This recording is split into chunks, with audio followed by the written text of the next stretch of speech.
And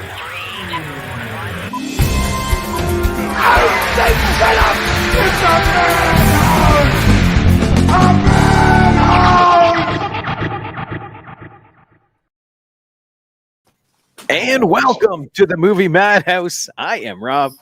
I'm James. I'm Jason. And our buddy Stefan is back in the house. How you doing, Stefan? I'm doing better now, guys. Yes, better. Yes, of Getting course. on the podcast, it's freeing, isn't it? Yeah, I mean, also, I think aside from my partner, you guys are the only people I've seen in a long time. And I am frozen again. What do you keep doing over there, James? I don't know. Talk amongst yourselves. All right, James will be back in a minute. I'm kind of interested in his camera right now, going from like landscape to profile. He's just it's adorable. Or portrait, I mean. He plays.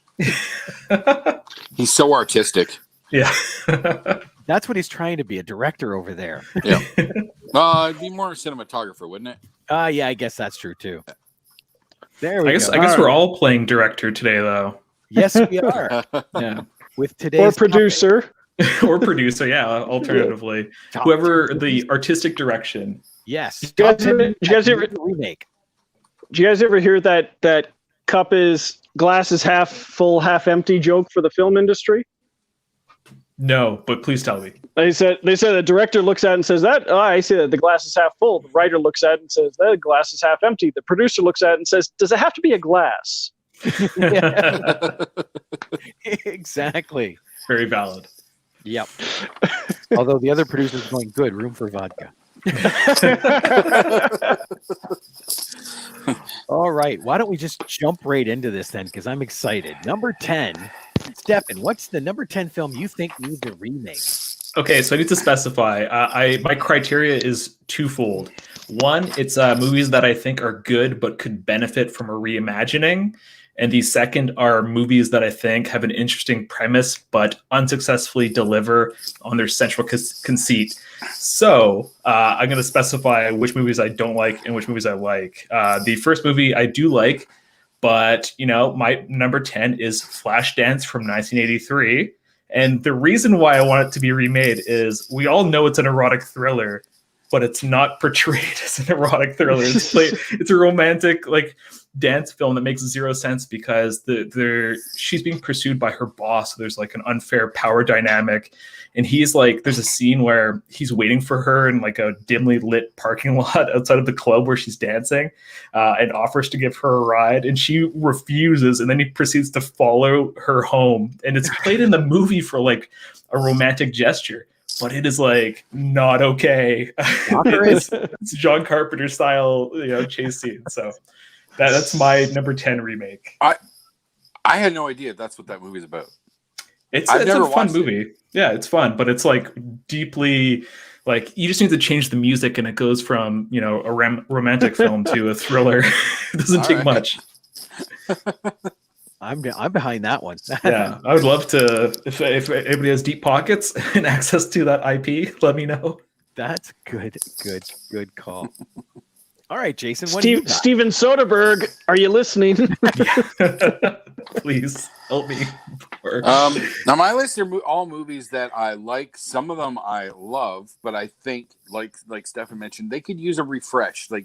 A new perspective, modern effects and whatnot could really bring something to the table and whatnot. So that's where my list goes. My number 10, I don't have years, Rob. For some reason, I did not mark years down this time. So I'm adding an extra workload to you. Number 10, The Last Starfighter. Very good. Very good. I want to agree there, James. Okay, I get it. But I feel like again, it's the effects. I think you put some modern effects in there, you give it a little bit more modern edge, and I think you get a really kick-ass remake from that. Yeah, that's fair. Yeah. Esports are huge right now, so it would really it really lends to going in that direction with it. Honestly. Yeah. Almost be like a Space Jam, but for esports kind of thing. Minus the Looney Tunes.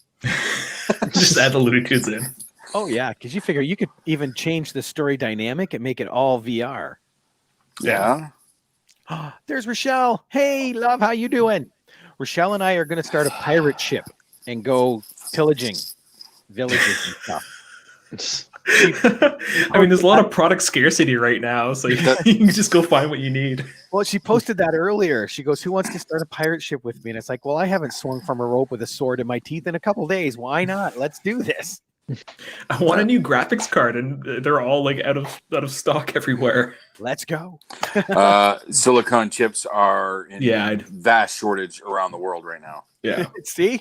Fuck yeah. Arr. We could do some real pirating. Yeah, I'm on board. Literally. Nice. Let me see. James. Okay. Oh, well, wait a second. Now that I know Rochelle's listening, I can guarantee you no one on this show will say The Crow needs a remake. Just so number 9. Just joking. All of us, number 9, The Crow. Yeah. Yep. Watch Stefan and Jason covered most of the reasons why the movie's on their list, and I agree with all of them. Although there are some on here that I include that I don't think were done right the first time around, and could be done better this time. So, an example of that kind of would be number 10. I have The Island of Dr. Moreau. Now, I was anticipating this when it came out. I watched it. It was okay. I ended up reading the book. The book was great. And then I would still like to see the documentary that the Richard Stanley, who got ousted from the movie and snuck back on the set and filmed his behind the scenes stuff. I'd love to see that. But I think they could do a much better job of this movie. Yeah, that was an awful production. 96, right? Yeah, it was Val Kilmer, David Thewlis, Marlon Brando. Yes. And the chick from The Craft. There's 4 in that movie, so take your pick. At the scary looking one. Fairuza Balk. Yeah. Yeah, that sums that up. I honestly don't think I ever watched it. I remember it coming out. I remember they made a big deal about Brando in it, but I don't think I ever watched it. Yeah, Stephen Rochelle said, decent film, better book. And that's the biggest thing, because a lot of these, I know a couple of mine are taken from books. You have to capture the books in the remake. Or I have at least one of those. My one. My number 1 is that exact thing. So my number 10 is a book. And I read the series, and the movie kind of sucked, and it never got its trilogy that it deserves. 2006 Aragon. Oh, nice. I don't even know what that is. It's basically a dragon trilogy. Okay. And it is nicely written. It's by a young kid. Like, I was surprised when we first started reading it. But it deserves a remake better. Isn't it kind of like the animated films?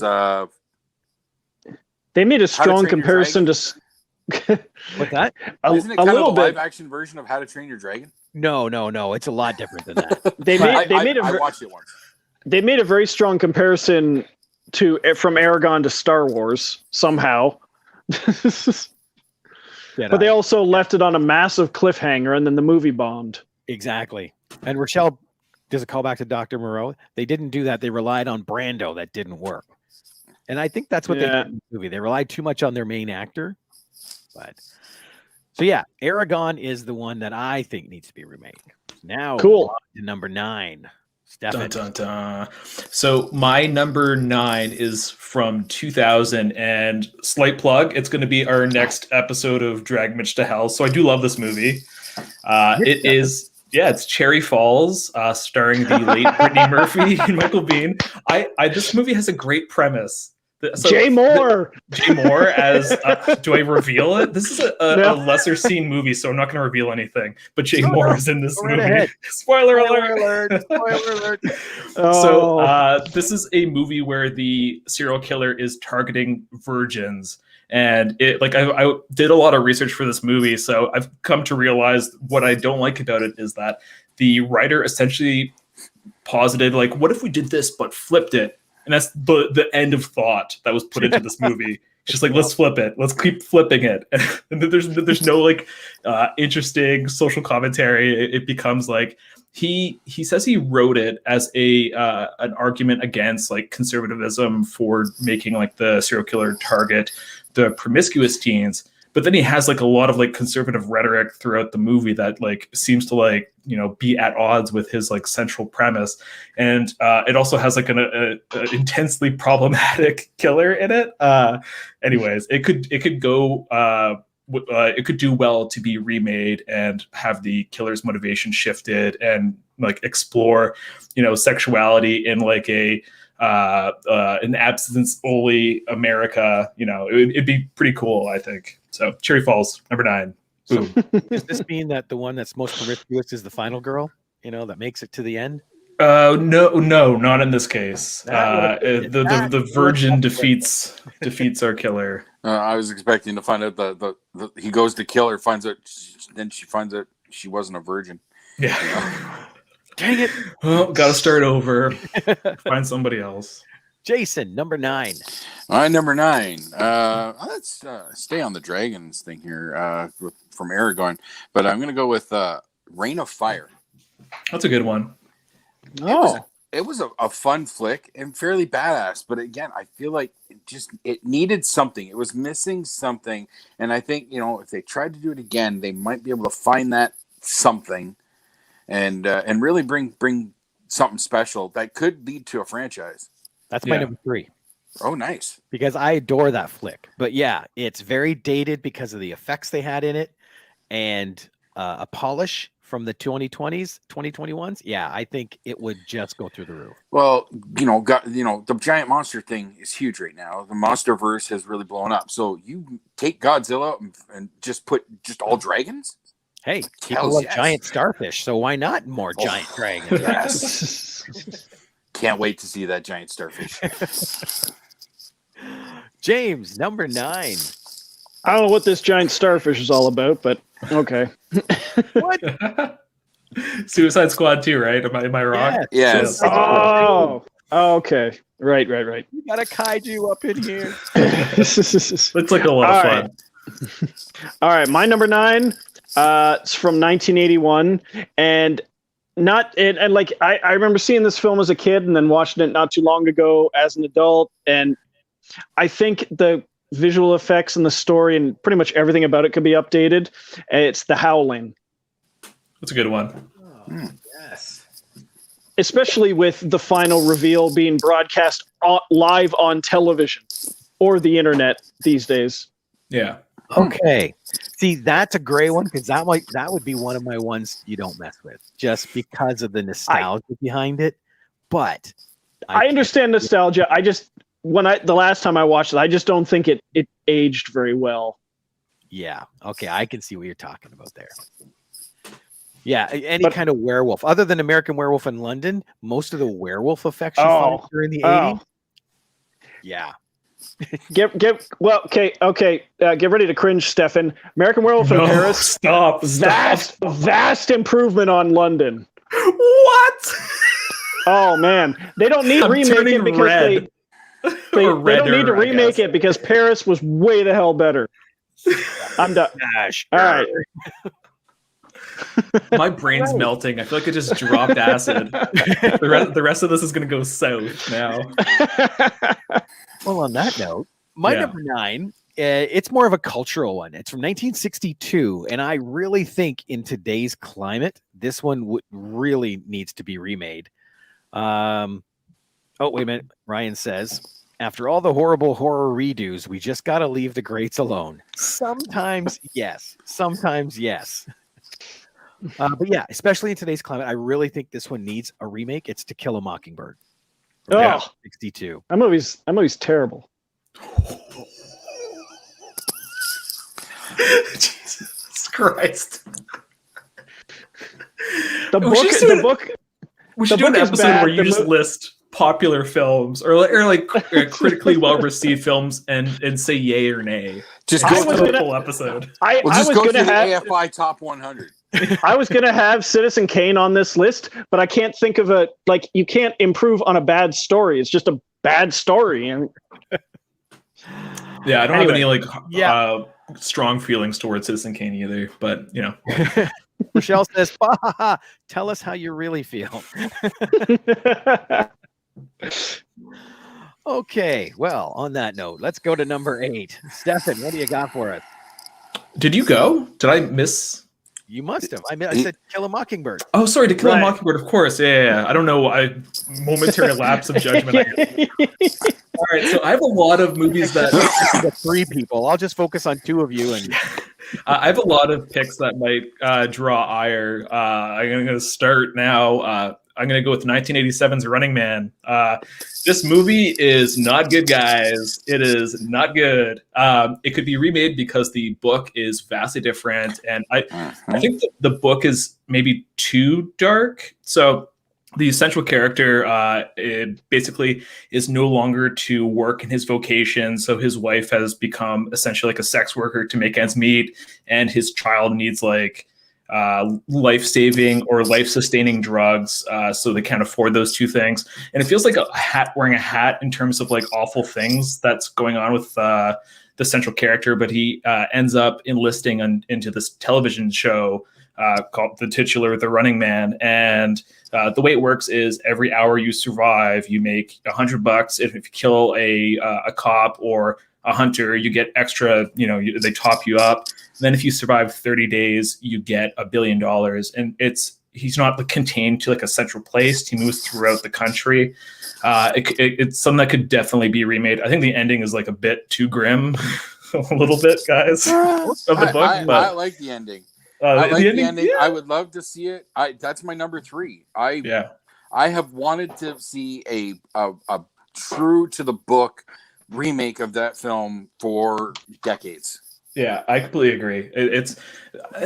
I think the Running Man from 1987 is like fun, but you can't say it's like a good movie. Like objectively, it's Schwarzenegger in his prime. You can take that thing and remake it 2 different ways. Yeah, totally. You can make it based on the book or make it based on the movie because they are and improve upon it. Mm-hmm. Yeah. James. Apparently, you are blocked out. Sarah says he's blocked it out. Yep. That's it. That's it for you. Jason, what do you got for number 8? Okay, my number 8 almost made a different list, if you know what I mean. But because it's a very special place in my heart. They did give it a sequel, but the sequel kind of fell flat. So I feel it's time to remake Tron. Yeah, I'm on board. Ignore the past, start fresh, give us something new. Tron, with today's effects, start fresh, I think would be killer. Yeah, Tron Legacy was a mess. I think Tron Legacy was amazing. That's a wrong opinion. Tron Legacy was good, but there's a lot of it that falls flat for me. And one of the best soundtracks in history. I'll give you that. It's great. Rest in peace, Daft Punk. Yeah. Oh, I'm sorry. I got it wrong. And I guess I should have read it right. Sarah said, no. The other guy blocked out your To Kill a Mockingbird. Temporary mind implosion. That's, yeah. I totally read that wrong. I am so sorry, Sarah. That's a lot of S's in that. Yeah, I'm out of it, guys. I apologize. Yeah, no. Welcome to the Madhouse. All right. James, what do you got for number 8? My number 8 is a foreign film that I think could benefit from a English language remake. It's from 2008. It's a Belgian film called Left Bank. I am critically opposed to English language remakes. Just saying. I'm going to be that guy. Give me an example. Let the Right One In versus Let Me In. Let Me In is a shitty, unnecessary film that has used good talent.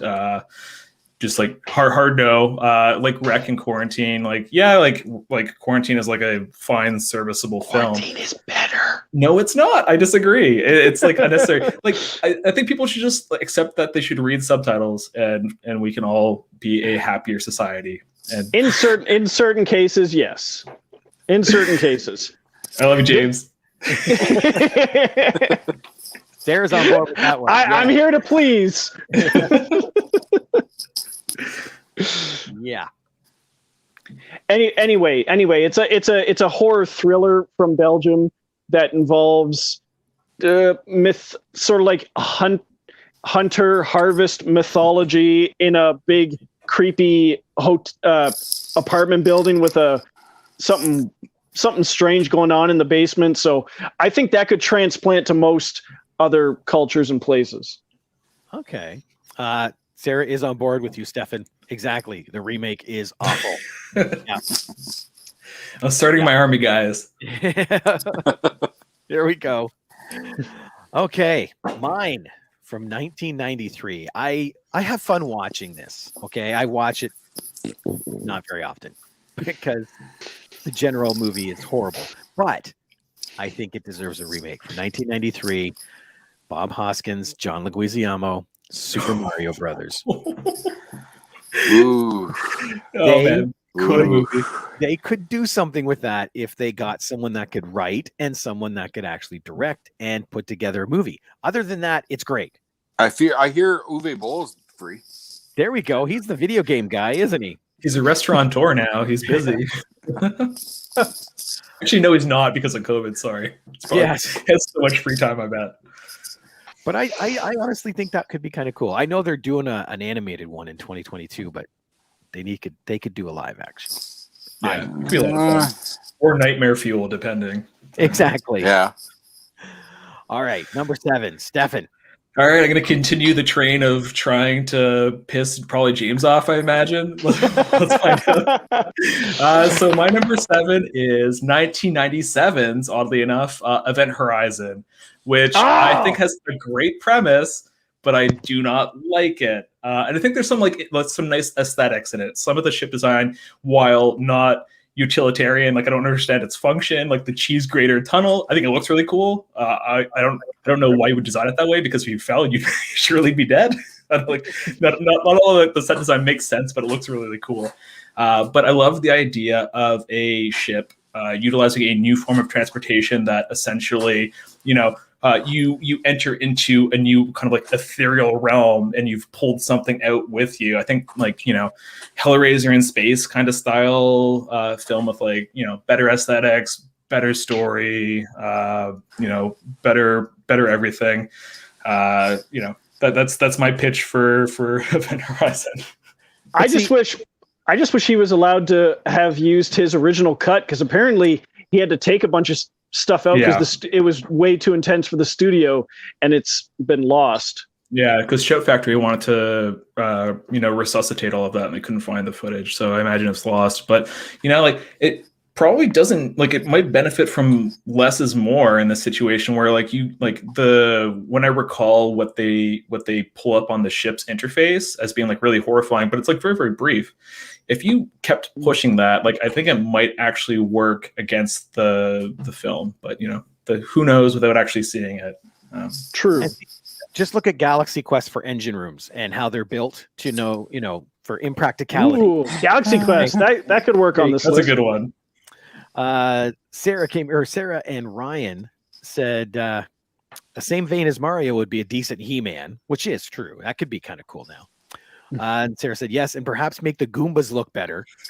Practical effects, please. No CGI.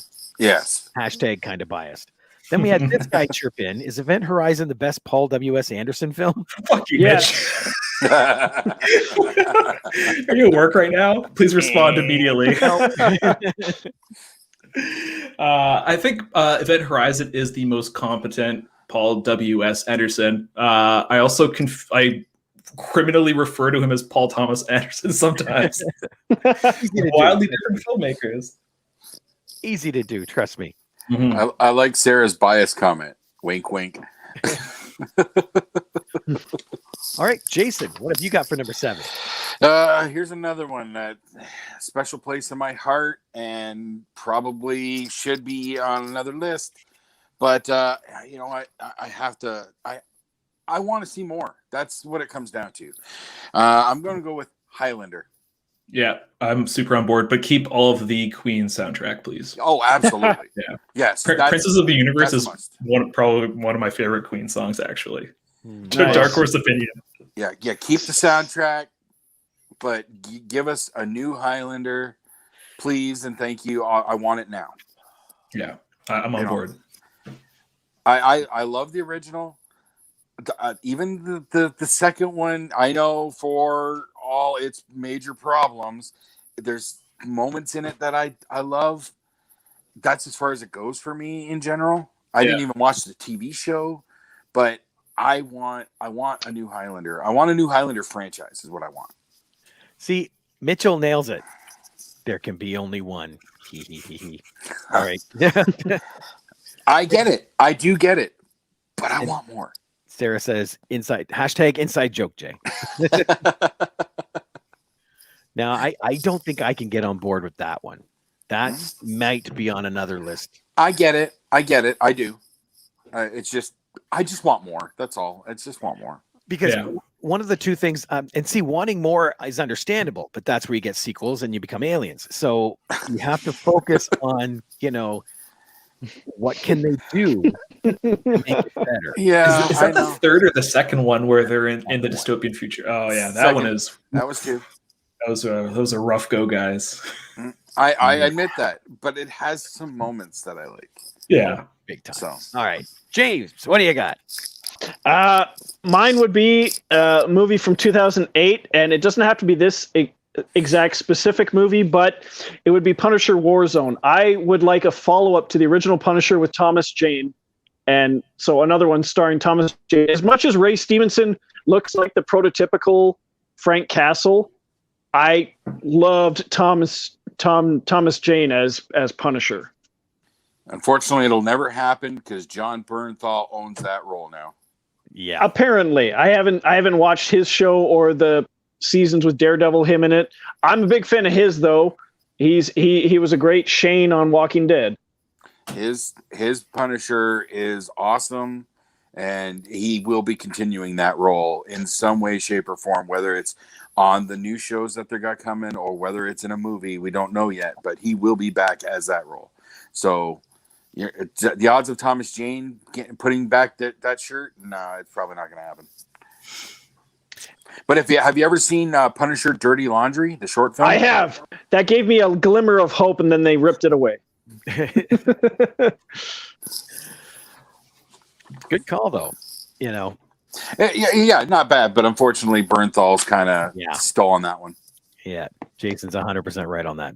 Nobody but Bernthal right now. It's like casting Deadpool as somebody other than Ryan Reynolds. It's just not going to happen. Oh, did you hear the rumors about that? No. They're going back to Green Lantern?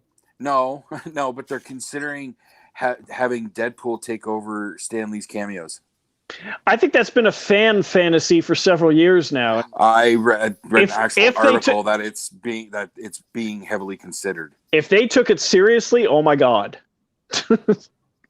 Also, I love the recommendation of Critters. I love Critters. Oh, damn it! Someone forgot one.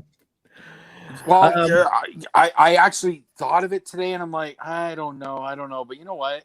Yes. I mean, it is a good movie. Like, I don't know, and I think nowadays, like the practical effects of Critters, I don't know if that would fly. There was that awful television show or whatever. Like, I couldn't even get through an episode of it. Yeah, I don't know what it was. Like, it was the one that was on Shudder, and I dropped out after 5 minutes. I was like, this is absolute horseshit. I can't even get through this. I was teasing. Fraggle Rock is that whole Jim Henson. Oh, yeah. I didn't even hear you say Fraggle Rock. Yeah. I couldn't make out what you said. My number 7, I like the film, but I honestly think that story premise could be made better and adapted better. And trust me, Wes Craven is one of my favorites, but 1990s ones, The People Under the Stairs. Oh, that's rude. This is a great movie. Great movie. That was so much fun. You like it? I like the movie. I can see both points. It's a very fun movie, but it could use with I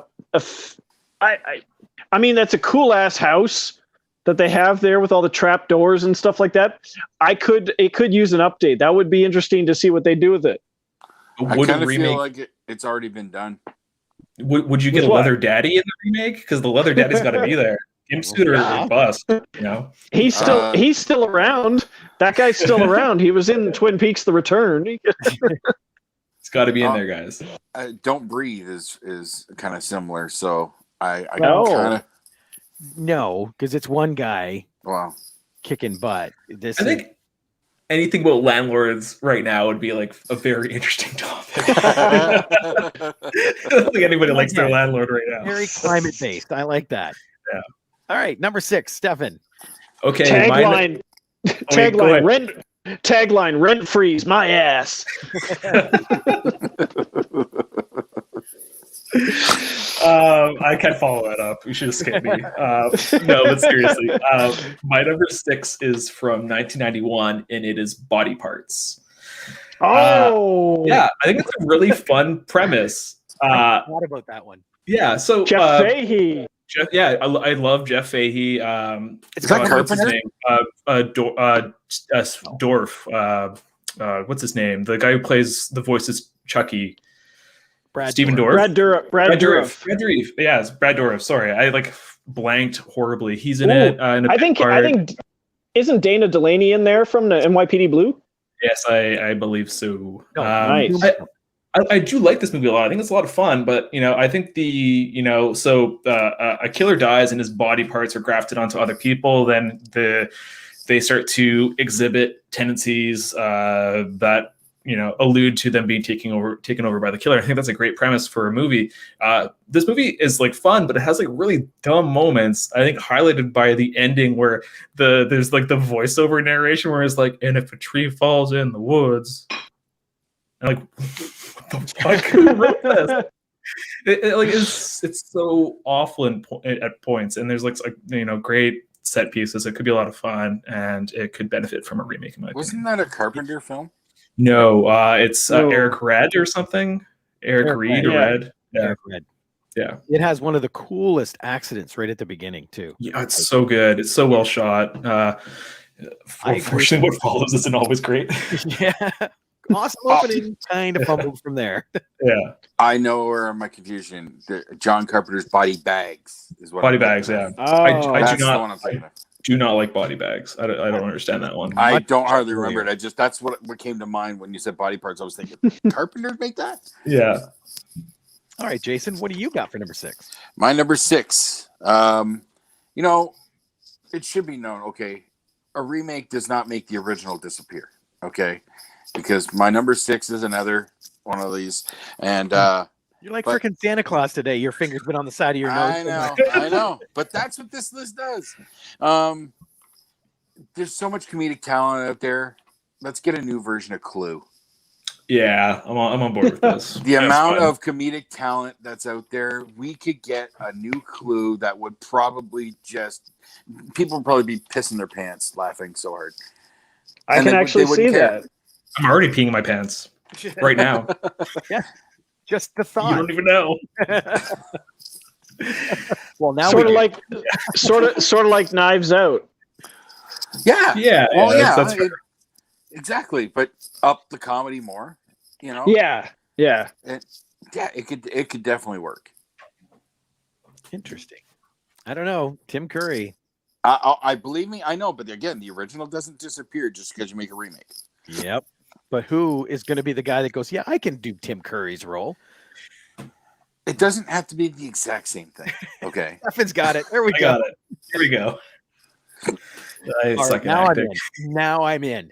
All right. James, number 6. My number 6 is another. I wish they made a sequel with the same guy as the original. It was the 2013's Parker, starring Jason Statham, and I wish they had continued on because it's based on the same source material they used for Mel Gibson in Payback. Except in that one he's called Porter. In this one he's called Parker.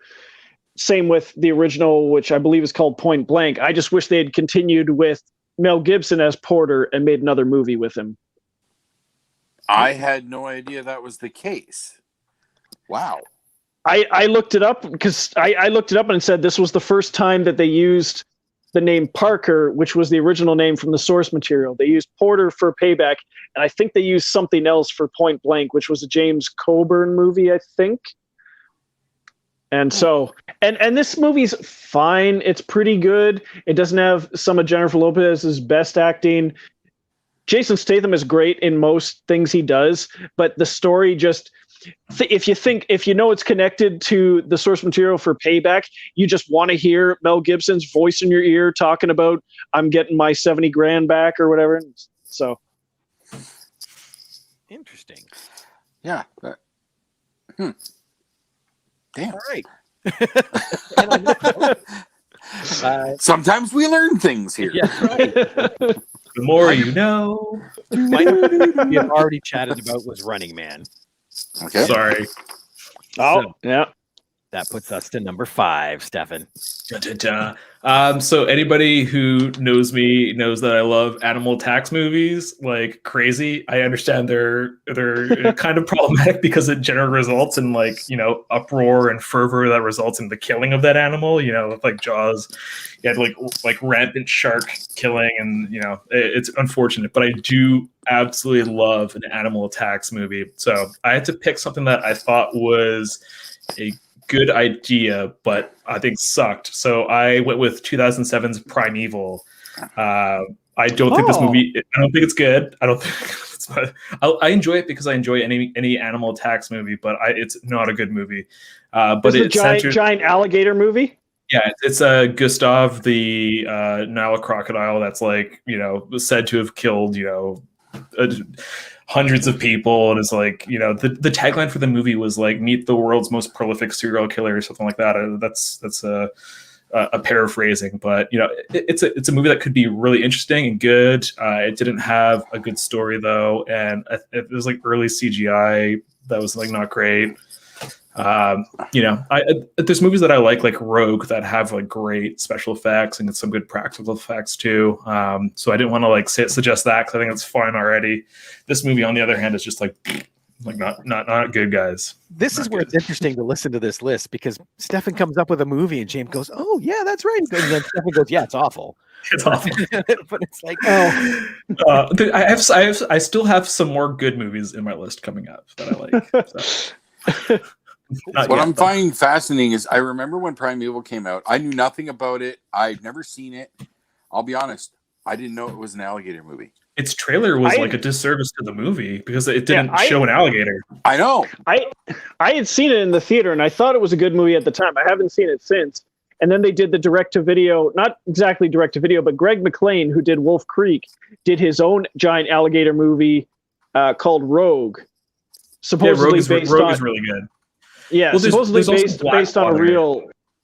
Oh yeah, Greg McLean did Blackwater, which is about these kids were 4-wheeling out in the outback, and it was just after the rainy season, and they were just washing up in the creek, and one of them got attacked, and the other 3 just went up into the trees, and were basically the crocodile never left, kept taunting them. So I think that's the premise of Blackwater, whereas Rogue is about the crocodile. What do you call it when you go to watch the crocodiles, a crocodile safari? I guess they're on a pontoon boat, and that gets turned over. Rogue is a lot of fun though. I like that one a lot. James has got a better idea. My science project. I'm down with that one. Number 5, Jason. Oh, he's trying to picture my science project. You don't remember that one? Mine was on alligators. That was a glowing orb thing. I feel I sounds familiar. I'm picturing this, one of those Eye of the Storm lightning things, but it had a frame around it. And... Yeah, because they find something that they end up using in a science project. Yeah, but they had no idea what it was. Yeah. Yeah. Okay. That's all right. Sorry. My number 5. I'm sticking with the comedy theme here again. So much comedic talent out there, but this one you can also pull non-comedic actors to have a little fun with it as well. And I'm going to go with the Cannonball Run. Dude. Oh yeah, didn't they do that with Rat Race? It kind of, sort of, but Rat Race has a different premise. It's not just a race from one point A to point B. It's more of a scavenger hunt kind of situation going on. And we're more talking good remakes. Okay, we want to make a good. Rat Race was fun, but yeah, Cannonball Run. That's my number 4. Oh, nice. I love the Cannonball series. We were even trying to throw out some Sorry. We were when I was talking with some coworkers, so we were trying to throw out like casting ideas for it, and we thought they could probably get Jackie Chan to come back. See, there we go. There's another episode. Recasting Cannonball Run. Oh, all right. Ooh. All right, James. On board. Number 5. I guarantee none of you guys have any of the movies in my top 5. Okay, my number five. And in all seriousness, Real quick, this is James a movie. loves Cannonball movies. Just throwing that up there real quick. I love Cannonball movie. Nice. This is a movie beloved by a lot. I think it's an okay, decent movie. And Jaws. Jaws is on your list. I'm gonna fucking lose it. My number 5 is 1975's Jaws. There's been a few shark movies that have been way better than it, done a better job. The Meg, Deep Blue Sea. I just think that no. And this is the last time. This is the last time that I. This is the last time that I will bring up Jaws on this show for Jason's sake. I think I don't see what's so special about this movie. I think it could use a very basic upgrade, like a shark terrorizing people. I just don't think they did a very good job with this one. Just my opinion. 1975's Jaws. James is right. First of all, they need to leave Jaws alone. What shark movies do you think are better? The Meg, Deep Blue Sea. What? 47 meters down. 47 meters down sequel. You know what? You know what? 47 meters down could have been a fun movie if it had ended at the appropriate moment. So there's a sequence where what's her name? The singer, Mandy Moore. She is envisioning herself going to the surface, but it's actually an oxygen deprived illusion. She's in the cage. Yeah. It ended right there. Like she fucking dies in the cage. That would have been like at least entertaining to me. But The Shallows. I rewatched that recently because I remember liking it and I did not enjoy myself. So anyway, I think they're all better. I think they're all way better than Jaws. Just my opinion. But it's been a running joke that about Jaws on this show for some time now.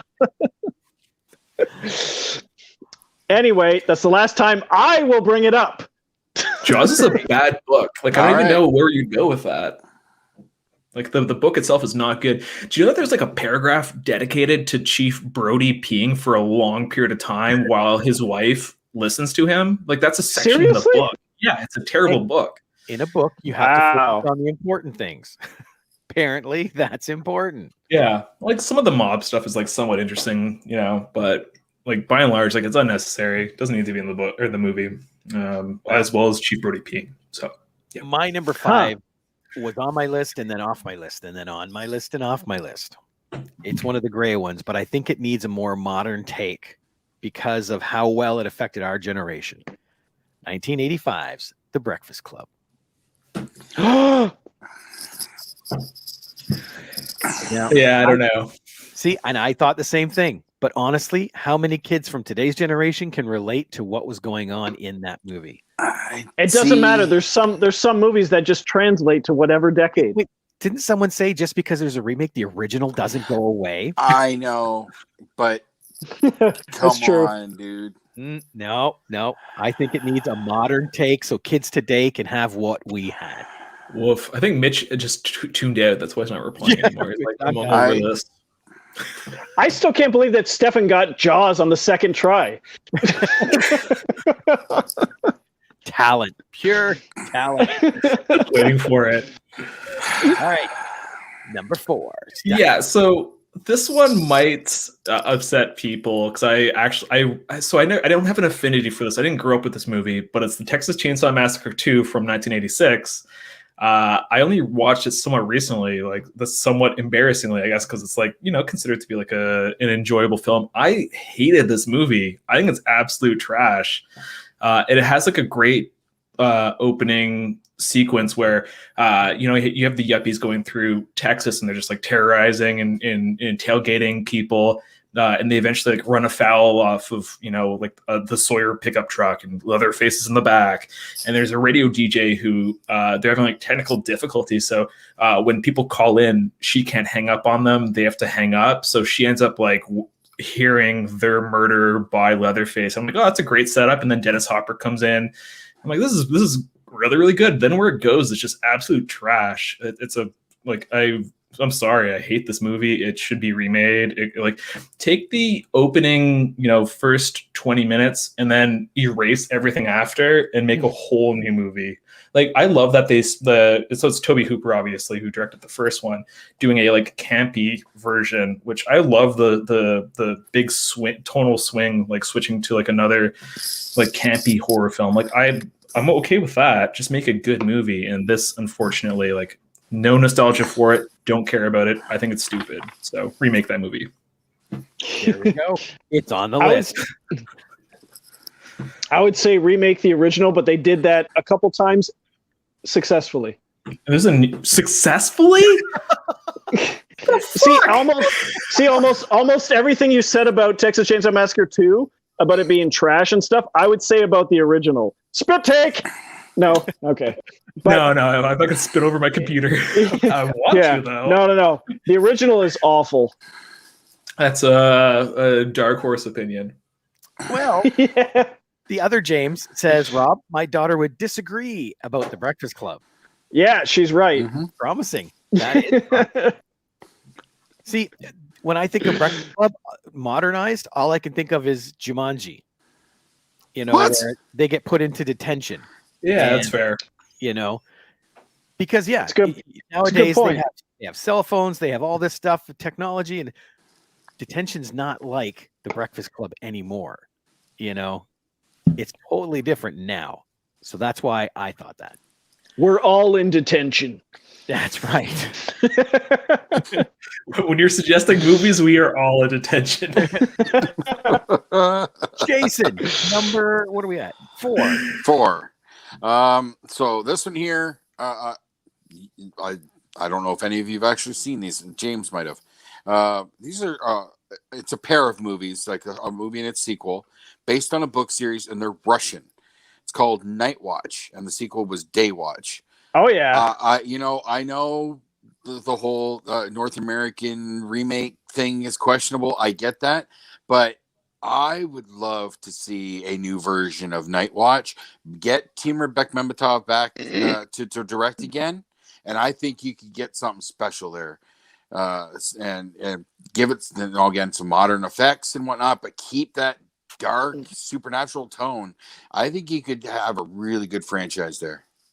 The vampire series, right? It's all the supernatural. It's like vampires and shape changers and wizards and sorcerers, but there's like the light side and the dark side, and they police each other. And to think for when it was made, those special effects were pretty damn impressive. Yes, but they're also they get creative with like the lighting and the cuts, so that you don't see a whole lot straight on too much. So they really hide a lot of the flaws to it and whatnot, and it works for that style. But with modern effects, you give it a good budget, and you could have something really cool that could go somewhere. You could. Interesting. And I've read all 4 books in the series, and it's a great series. Nice. Very, very nice. All right, James, what do you got? Okay, my number 4 is, well, this might piss someone off again. I don't know. What? No.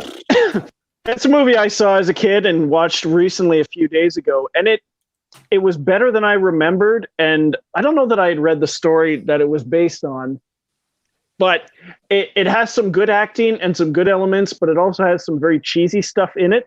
It's from 1986. It's Stand By Me.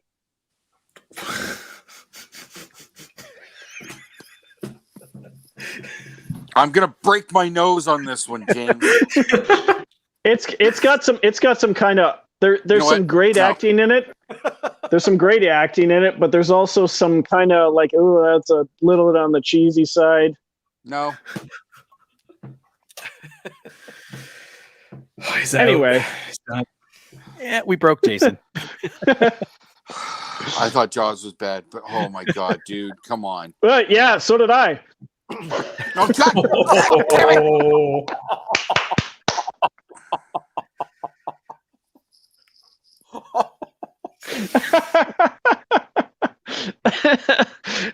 Rob, you're number 4. Oh man, what else do you have? I'm so curious. Oh, there's one more. There's one more zinger. It's like smooth traffic, and then we get to you, and it's like a fucking car wreck. James, you remember when you jokingly threw out a possible topic of top 10 movies that'll piss Jason off? Is that what you're trying to do here right now? Did I do that?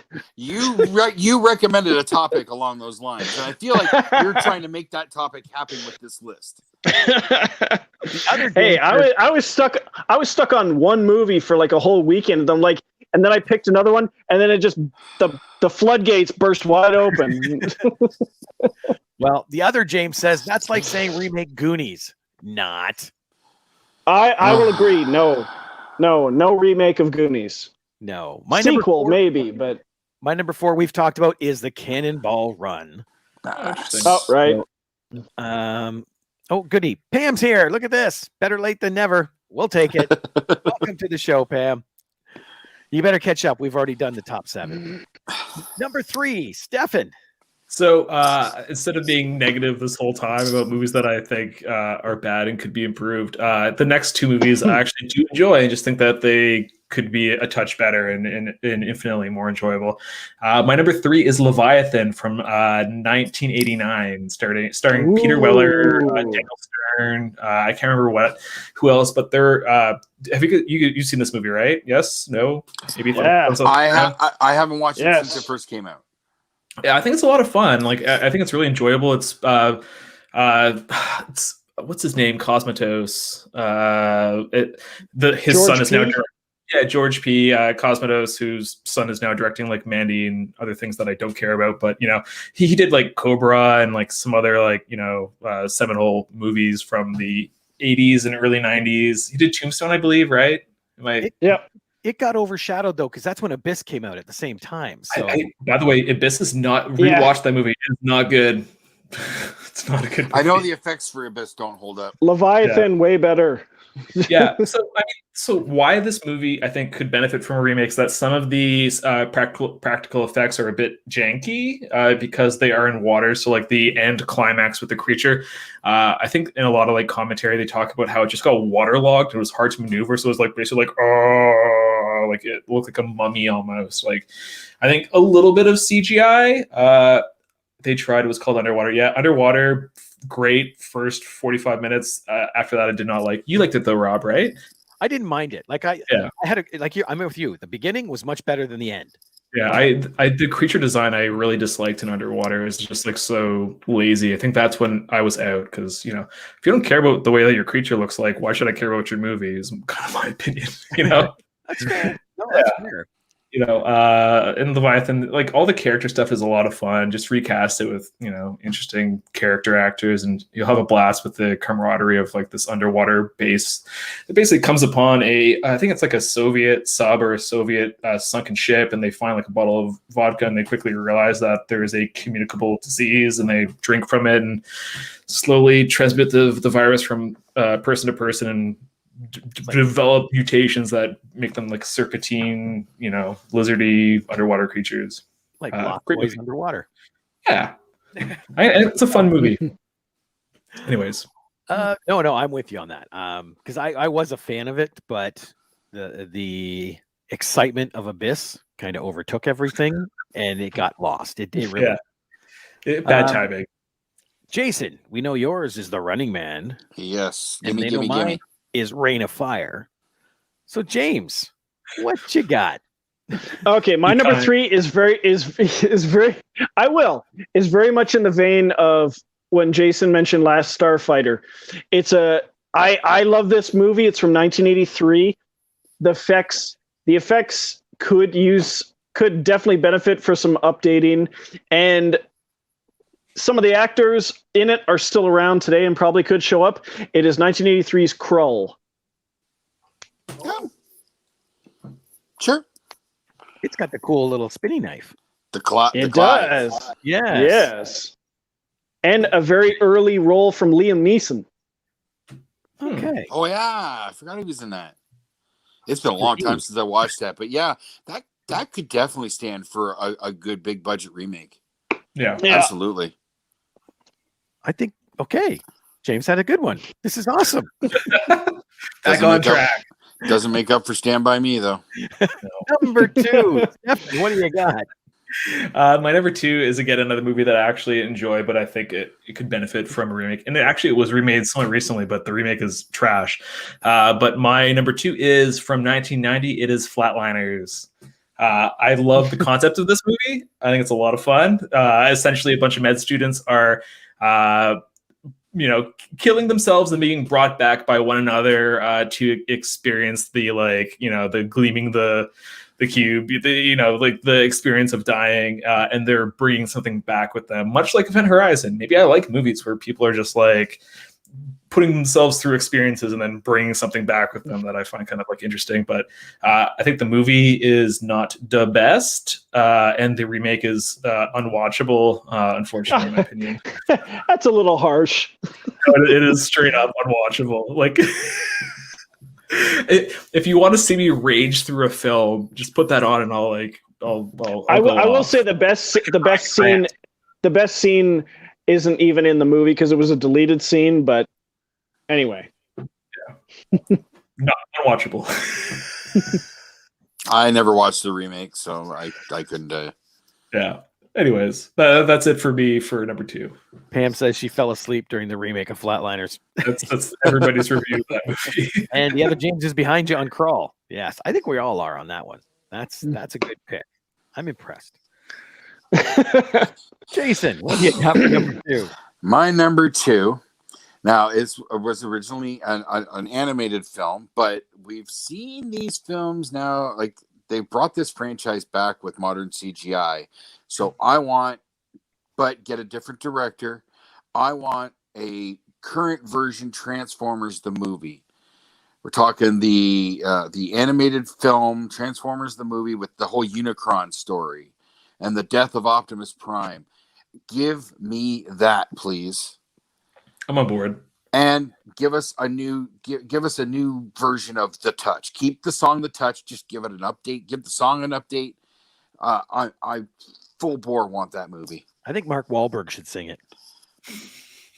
Rob, get the Funky Bunch back together. You already know James has put me on edge here. Don't push me over the edge, Rob. Dude, he's already sung it. You guys not seen Boogie Nights? Yeah, unfortunately. Oh my God, I forgot that was in that movie. He sings it in that movie. Oh, I totally forgot that. Oh, there's a reason why I blocked that scene out. Yeah, that's traumatic. No. Every time I hear that music, I go into the fetal position. All right, James, what's your number 2? Okay, my number 2 is from 1994. I watched this movie around the time it came out, hated it. Couple decades go by, I watch it again, the director's cut, still hate it. And the scariest thing is the guy who wrote the original screenplay for it hates it too. And I would like to see a remake going back to his original screenplay. The screenplay was written by Quentin Tarantino. The movie is Natural Born Killers. I'm not even writing that on my list. No. Yeah, you have to. The movie's off. The movie is awful. Do anything but stay white and die. Those are the only things I have to do. Just put redacted on that one, Rob. Yep. Do you have a merciful number 1? Redacted. There we go. I don't know about merciful, but let's just have a moment of silence for that one. Okay. Yeah, you pulled us in with Crawl, and then you bashed us with this one. But I've heard that one from him before. Like I'm not surprised on his opinion of that movie. I'm not surprised on that one at all. Stand By Me came out of nowhere. Yeah. Okay, fair enough. Oh, the other James is with you, Jason. Jason, yep, Transformers. Yeah. That would be good to see, actually. I want to see. We have 5 Transformers movies. 6 if you count Bumblebee. Let's ignore those. Let's get something Why? new here. And I want to see Unicron in Bumblebee current is fun. effects. I like. I heard Bumblebee was actually pretty good, but I haven't seen it. Isn't a fun watch. It is. It is. It was, yes. Okay, my number 2. I only watched this once as a kid. I revisited pieces of it while looking up this list, and I think it does need a remake. 1984, Electric Dreams. what is that? Dreams. That is where an intelligent PC and a human find themselves fighting over a woman. Oh, yes, I do vaguely remember that film. Yes. You're looking at 1984 computer technology. Imagine what they could do today. Well, yeah. Well, Although not Mitch quite might the say- same, but they Mitch did make a comedy movie a year or so ago, or 2 years ago maybe, with Adam Devine called Jexy. But that was the phone was in love with him, not with another person. Mitch might That say was it's like- been remade in the movie called Her. Ah, Uh, not a great movie.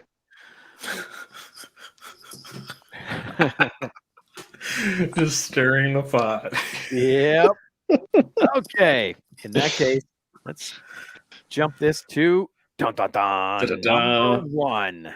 I'm gonna end this on a movie that I really hate. I think everybody knows that I hate it.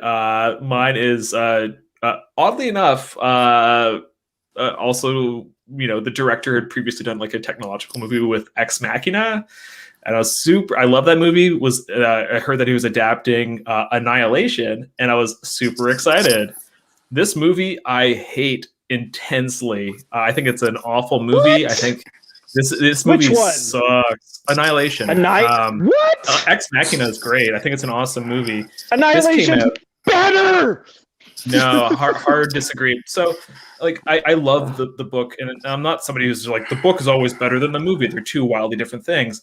I think you should take the best things about the book and then, grow out of that. He just like threw a lot of stuff into the garbage that I think is a disservice to the movie. So in the book, there are, there's our team that's going into, it's not called the Shimmer, which is a stupid name. It's called Area X, which is a much better designation. I think it's like a chapter break, a title card in the movie, but it's not referred to it as that.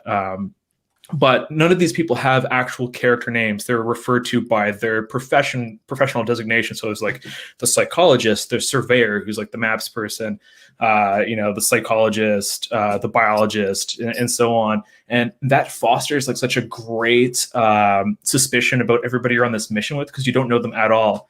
And in the movie, instead, you're treated to this like weird moment where they're all like shooting the shit before they go into the Shimmer, where I'm like, this doesn't feel like tense at all. Like I want these characters to be assessing one another constantly, and that should be the tone of this film. And then also all of the stupid, sad folk music that occurs while like Oscar Isaac is like swooning over like Natalie Portman. Their relationship in the book is like wildly different and much more interesting because they're both scientists. They have like a very cold, odd relationship that I think actually would have been interesting to portray on film versus what we've seen a billion times in a bunch of stupid indie films. Do something different. That's all I'm asking. And this movie took. Had awful aesthetics, like the creature at the end is like a somewhat decent interpretation of what's in the book, but the book is much cooler in a sense that like you can't really ever see the creature because it's constantly being displaced as if like glass fragments are around it, which aren't. But it doesn't allow you to get a clear view of this creature. That would have been a cool effect to utilize for this film, but they didn't use it. Anyways, I hate this movie. Yeah, there we go. Annihilation sucked. It did suck. It was a terrible movie. Gorgeous movie. I was super excited to see it, and I was like so unfortunately let down. So much so that I haven't watched his TV show Devs, even though like I'd be super into it. But Alex Garland, you gotta prove your love for me if you want me to watch a movie again. I agree wholeheartedly, and especially the ending, the weird visual effect that was like almost like they pulled it from 2001: A Space Odyssey at the end. made no sense to me Oh, this is whatsoever. better than I didn't know what the hell I 2001. was watching. Oh, this movie's gorgeous. I'll admit I haven't read the books. But I thought the movie was pretty gorgeous looking. So See, I think that's where. go ahead. Sorry. No, go ahead, Stefan. So the books are interesting because it isn't about it's a different perspective each book. So I think it's Annihilation, Acceptance, and I can't remember what the other one is. But they're like the second book is basically a look at the bureaucracy behind Area X and like sending expeditions into it, and it's about like the uncomfortable political games of an organization, and it's super interesting. But because of the way that they've ended this movie, they've just they're like, this is going to be a standalone thing, which I'm actually not upset by the ending. It just is unfortunate because I would have loved to, if it were good, to see the rest of the books explored. Well, that's I have not seen the book, so I didn't mind the movie. I didn't think it was great, but I didn't mind it. But like the bear sequence is good. Like, I don't know. Yeah. Cam and I were hanging out on the weekend, and he found a site where they're selling movie props, and they were selling that bear for $60. Sold. Yeah, the actual movie prop, because it even says has distress for movie production, $60. And it's like, where would I put that? Because I wanted it. You can store it over here. I'll display it behind me. There you go. But that's the difference between loving a book and then watching it get massacred on film. Yeah. So I completely get it. Okay. So that brings us to Jason's number one. My number one. Now, there was a remake of the original film, but what I want is kind of a cheat. You got to do a remake of Evil Dead 2, but give me Evil Dead the musical in film, please. I'm so against this. Evil Dead the musical is fantastic and fun. It is so much fun. I want a film version of it. I actually don't like Evil Dead 2 that much. Like the introduction of comedy. So I hate horror comedy for the most part. I love the original Evil Dead. Yeah, that's fair. That's fair. But also, I as much as I prefer Evil Dead to Evil Dead 2, I also hate musicals. I think most people know this. You like the first Evil Dead? Oh my goodness. So I apologize. The musical one I do that's I just don't enjoy musicals. I understand it's cool that people do. Me, Stefan. You wounded. Sorry. Even Anna and the Apocalypse, people liked. I can't watch it. Watch careful. You have to put me in like a Clockwork Orange apparatus where my eyes are like forced open and hit play, and then leave the room because I'll be screaming the rest of the time. But I just don't like musicals. I can't help it. Who invited this guy? Nobody. I just walked in. I thought you did. I was on your side all up until this moment, Stefan. I will let you down. That's my promise. Damn. You hurt me. I'm sorry. Note, James. Oh, wait a second. What do we got here? Jason. Greg says, hello everyone. I'm sorry I missed a bunch of this podcast. Hope everyone is amazing. Oh, Greg, you missed some stuff. Hey, Greg. A lot of stuff. Here Pam says, I love Evil Dead. Jason, fight him. I like Evil Dead 2. I agree. You like Evil Dead 2, though. Yeah, the 2 is different. The 2 is different. And the other game says Philadelphia Experiment is my number one. That would be a cool remake. What is that? The Philadelphia Experiment? That was the Navy ship movie where they go back in time. Yeah, it's very confusing. It's like I never saw it. It's like an American aircraft carrier that gets transported back in time, and they can possibly stop Pearl Harbor. And they have to weigh the factors of do we do it or not. Yeah, interesting. I think it's a cool premise, and I don't know if it would play out today. Yeah. But again, you're going to set it during World War II anyway, so. Right. Yeah. It could. I think it could work. That one could work. Sorry, I am typing a text. Well, James, what's your number one? Okay, my number one. I don't know what people are going to feel about this. It is the third part in a trilogy. The first movie was a phenomenon. The second movie followed the exact same formula and was just as, in my opinion, just as good, possibly better. The third movie broke. No. The third movie broke from that formula, and I thought suffered story-wise, suffered financially. It is The Hangover Part 3. I thought they should have kept with what they were doing. Wow, I was not expecting that. This is fucking weird, man. All the films. Yeah, no. I'm not even mad about this. It's such a wild pick. He's talking about the first one and the second one. I'm thinking The Matrix. You know? Nope. Hangover. Oh, what do you say? Oh, it's the same. I missed a whole lot of shake my head for James Rarity movies out of the bargain bin picks. Not necessarily the topic for that, but okay. I don't know. I mean, I don't dislike the movie. It's funny for what it is, but it was just like, I thought the first movie was awesome. The second movie, they go back and sort of retread the same material, but in a different location. But I thought they did it in just as funny a way. And then the third one, you're like, I'm waiting for the moment where they wake up and they have a whole night to make up for, and they don't do it until the very end credits. But anyway, that was my number one. That could be worthy of a remake. I'll take your word for it. I only saw the first one, so. I suffered through the second one. The second one is not good. Oh, almost, well, as good, almost better. All right, my number one. Oh, looks like Bangkok has Stefan. This one's from 2002, and I didn't mind what they did, but I know it could be done better because I've read the source material, and they tried to cram 2 books into one movie, and one of those books is gargantuan, and it is Queen of the Damned. That one tried to shove Lestat and Queen of the Damned together into one story, and they should have just left them apart and pulled from the source material like they did with Interview. R.I.P. Aaliyah, too. You know, that's all I can say about that one.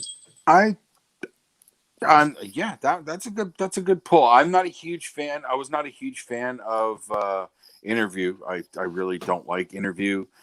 Queen of the Damned was okay, but Stuart Townsend I felt was a little flat. So yeah, give it a remake and get somebody a little bit better in the Lestat role, and I think it would play well. Yeah, this is a good pick. And you have to remember too, other James says, Rob, thumbs up. Yes. That book was written with Rutger Hauer as the model for Lestat. Really? Yes. Whoa. Oh. Interesting.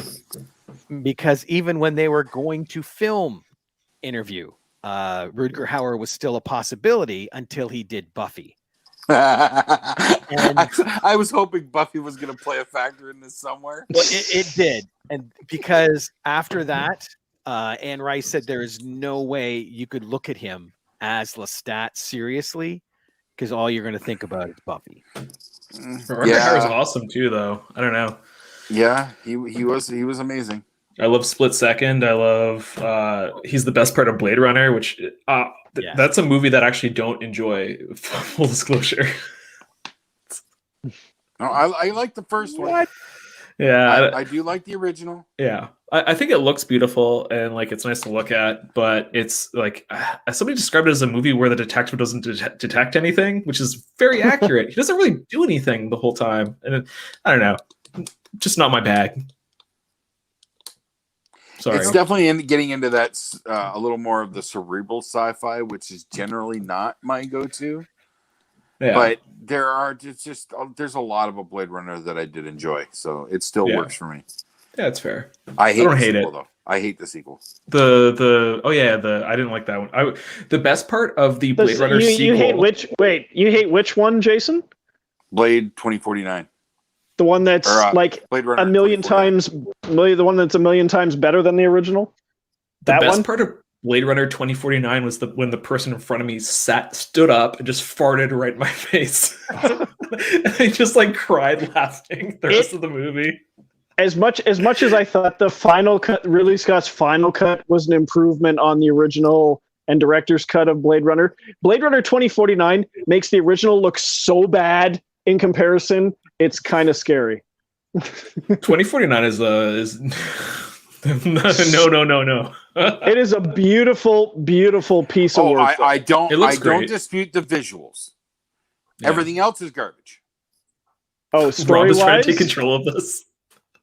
all right, Rob. No, I just want to make a correction. We were wrong. The Philadelphia Experiment is not what we were describing. Oh, The movie we were Are you describing sure? is called The Final Countdown. oh No, I've never seen the Final Countdown. I've seen the Philadelphia Experiment, and it involves Navy ships going back in time.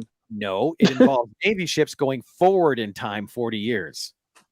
Oh, well, okay. Well, it's been like 40 years since I've seen the movie, so Mike Nada just got a hold of me, and he reminded me. That's right. The Final Countdown is the one where they go back in time to Oh, okay. And that's when I looked up the Philadelphia Experiment. It says a United States Navy destroyer escort participates in a Navy invisibility experiment that inadvertently sends 2 sailors 40 years into the future. Interesting. Michael Perry's in it. And Nancy It's been a Allen. long time. I didn't know she did anything but RoboCop. Nancy Holy Allen? Yeah. Nancy Allen's in Blowout, which is a great film. Oh, that's right, too. With John Travolta. Yeah. Glenn Morshower's in this, too. Glenn Morshower is like the Secret Service man or government official from 24, from Transformers. He is the government guy. If you have a government official, this is the guy you need to play. And he played a mechanic in here. Oh, geez. They all got to right. start somewhere. That's right. That's when he began his career. When was that? 1984. Yes. There we go. So that's quite the list. Yeah. It's a wild, wild list. Conflict here and there, but generally. Who, us? And once again, I need a drink now. Does anybody have an honorable mention at all, or no? I did. I have 3. Go ahead, Okay. please. I want to know. 2004's Catwoman. Okay. I thought Good. some of that story was good, you know, and they could make a good film. Wild Wild West. Anything's better than that movie, man. I love the show, so Yeah. I know they can do better. Oh, other James says, "Great job, guys." Thanks, James. Thank you. And then he said was very entertaining. Yeah. The last one is and again, this falls back on Annihilation Theory, League of Extraordinary Gentlemen. Yes. Oh, yeah, that for sure. I wanted to include it. And I didn't, not because it's not on the other list. It's just, I just really like what we got from that. I enjoy that movie. Have you read the source material? No. It's much better. It's so good. And I assume that, being Alan Moore and all. Yeah. Well, let's put it this way. I- That movie is one of the reasons Alan Moore hates people adapting his films, like his books. He hates all of his adaptations. It's like he has like such a negative. There's no Yeah, but please. he's There's also no. somewhat of an asshole. There's no pleasing it. Yeah. Well, yeah. But it's his and it's his and it's his. So Yeah. he's got to do a Frank Miller and get involved, and then I think he'd appreciate it. maybe, yeah. It's true. You know. Alrighty. Well, Stefan, thanks so much for joining us. My pleasure. Always. Yeah, Always this might be after the way you wounded me, so it might be the last time you see it. But, we'll see how things go. I look forward to disappointing. Even the other James said I like League of Extraordinary Gentlemen. And yeah, that's just it. It's good. But when you know the source material and you know what story is there and then what you get, 2 different things. Yeah, if I ever do get my hands on the trade of the source material, my opinion might change. So, but I adore that movie, and it's Connery's last. You know, that's kind of Oh yeah, that kind of gives it a staple. You know, that's why it's an honorable mention. It wasn't on my list because trust me, Okay. if it wasn't his last role, it would have been on my list. all right. So I think this group needs to get together to do our other list. I'm so down. I'd love to discuss that You're one. gonna need to give me some time, Well, no worries. Next week we've already got a guest coming in. right? Next week we're doing top 10 sports films with Rye Barrett. That's gonna be a tough topic to weed down to 10. So Yes, I've been playing with my list a little bit, but I was more focused on this one. So yeah, I've got the basic beginnings, but I'm a far cry from being done. And like I said, it's gonna be hard to weed down. So As long as Ladybugs doesn't make it on. hey, careful! It quite about possibly Ladybug. could be my number one. So. That movie is, you should revisit it. It is wildly inappropriate. I watch it almost daily. Really? I love Rodney. Are you Dangerfield. fucking with? Are you fucking with me? I Rodney, can't tell anymore. Rodney Dangerfield is kind of like a role model of my life. Interesting. that's because Jason. Interesting. And yes, I'm fucking with you. Oh, good. I do remember that movie fondly back in the day, but I have not revisited it in over 20 years. So It's inappropriate. It's very inappropriate. It's weird how you think about things in certain times too, because we watched a video last night about the 70s songs that were the worst. Like these 10 songs from the 70s were the worst. Ringo Starr, You're 16 came up. And I'm thinking, wait a minute, I love that song. He goes, but you think about it, when the man wrote it, he was 32. Okay. And he's talking about having an affair or a relationship with a 16-year-old. Yep. Boy rape was not a thing. hey, you talk about the appropriateness in the era and whatnot. Notice none of us mentioned Blazing Saddles. That's Yeah. true. Well, A, you can't remake that greatness, and B, no one would let you remake that. Yeah. Exactly. I think it's more the B problem. Alrighty. Well, yeah, again, thank you, Stefan. We'll get you back for part 2, I'm Yeah. super down. the top 10 that can never be remade. Mhm. I'm excited for it. All right. Yeah, that'll be a fun one. It's going to take some time to really work that list, though. Exactly. Exactly. All right. For another week at the Movie Madhouse, I'm Rob. I'm James. I'm Jason. And I'm Stefan. We'll see you all later. Bye. Bye. Toodles.